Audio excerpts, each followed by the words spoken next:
pancake theory, according to which the fires, while not melting the steel, heated it up sufficiently to cause the floors weakened by the airplane strikes to break loose from the steel columns, and this started a chain reaction. So you would expect then from that theory, which is the official theory, to see a whole stack of floors piled up on top of each other and then a spindle of core columns standing too. The core of each of the twin towers consisted of 47 massive steel columns. If the floors had broken loose from them, these columns would have still been sticking up into the air 1,000 feet.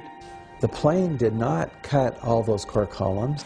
We designed the buildings to take the impact of the Boeing 707 hitting the building at any location. The building probably could sustain multiple impacts of jetliners. That the plane flew straight into the building. Through him, right. Yeah. So you're saying that the building was actually designed to cope with a hole like that and still survive? Yeah, it was.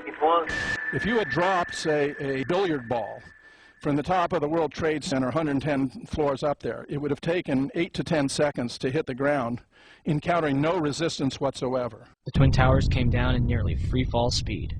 200,000 tons of steel shatters and explodes outwards over 500 feet. This means that floors shattered at an average rate of about 10 floors per second. There is no scenario for a pancake effect of buildings falling that allows them to fall at the rate of free fall. Now what can do that? What can move mass out of the way? Explosives.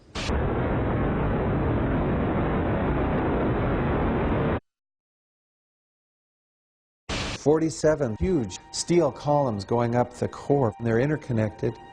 How do you get them to fail simultaneously so the core disappears? It looks like those core columns were cut. The way we do this is by cutting the beam at an angle.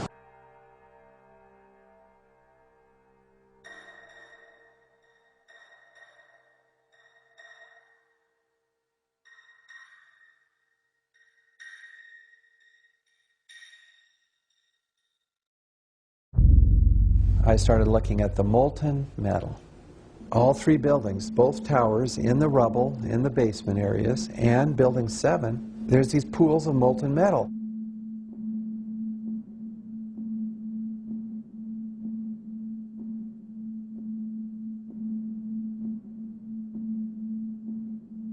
You'd get down below and you'd see molten steel running down the channel rails, like you're in a foundry.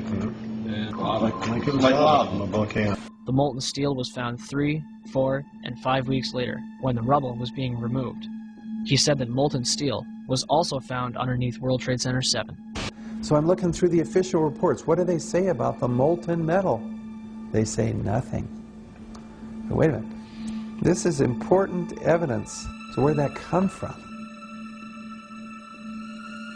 Thermite is so hot that it'll just cut through steel, through structural steel, for example, like a knife through butter. The products are molten iron and aluminum oxide, which goes off primarily as a dust. You know those enormous dust clouds? You can imagine when you assemble these chemicals on a large scale.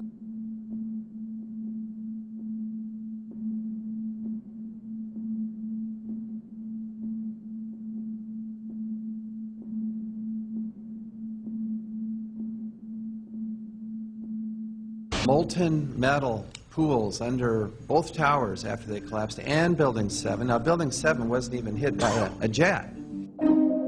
Part of the problem is that most people simply don't know much about Building 7 due to the extraordinary secrecy surrounding this collapse. And this was a 47-story skyscraper. This building fell at 5:25. It was not hit by a plane.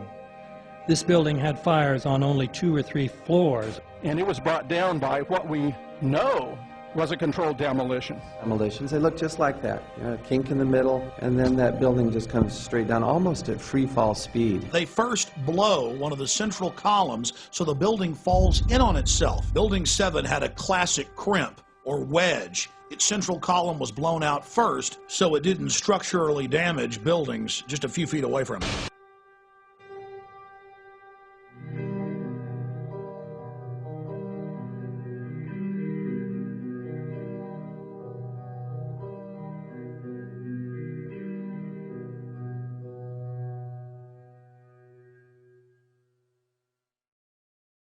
Our office was on the B1 level. As I was talking to a supervisor at 8:46, and all of a sudden we hear, boom! An explosion so hard that pushed us upwards.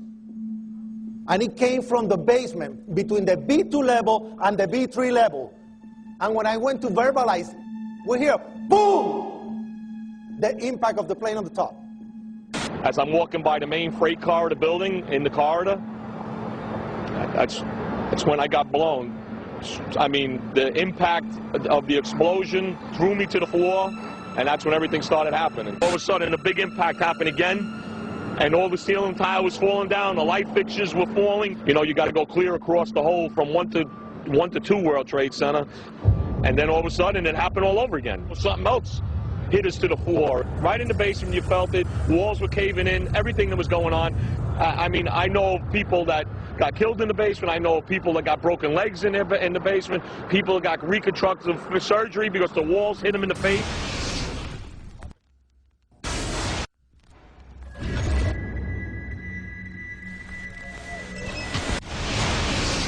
According to standard operating procedure, if an FAA flight controller notices anything that suggests a possible hijacking, the controller is to contact a superior. If the problem cannot be fixed within about a minute, the superior is to ask NORAD, the North American Aerospace Command, to send up or scramble jet fighters to find out what is going on. NORAD then issues the scramble order to the nearest Air Force base with fighters on alert.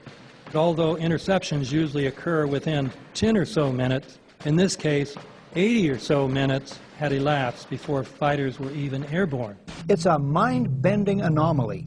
Not a single U.S. Air Force interceptor turns a wheel until it's too late.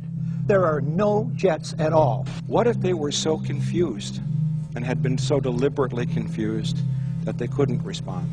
The reason that they didn't know where to go was because a number of conflicting and overlapping war game exercises were taking place. It involved the insertion of false radar blips onto radar screens in the Northeast Air Defense Sector. Center Team U, we have a problem here. We have a hijacked aircraft headed towards New York. We need someone to scramble some F-16s or something up there to help us out. Is this real world or exercise? Is this real world or exercise? There was another exercise, Vigilant Warrior, which was, in fact, according to a NORAD source, a live-fly hijack drill being conducted at the same time. With only 8 available fighter aircraft, and they have to be dispatched in pairs, they were dealing with as many as 22 possible hijacks on the day of 9/11, and they couldn't separate the war game exercises from the actual hijacks.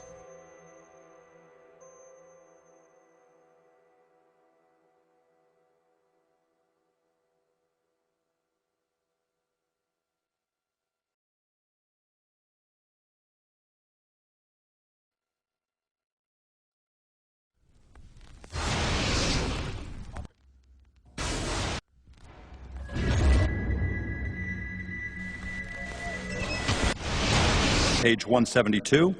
The U.S. government has not been able to determine the origin of the money used for the 9/11 attacks. Ultimately, the question is of little practical significance. The American authorities have not managed to trace the source of the funding. And then the most amazingly disingenuous statement ultimately is it of little consequence. It is of massive consequence. Doesn't it matter who paid for 9/11?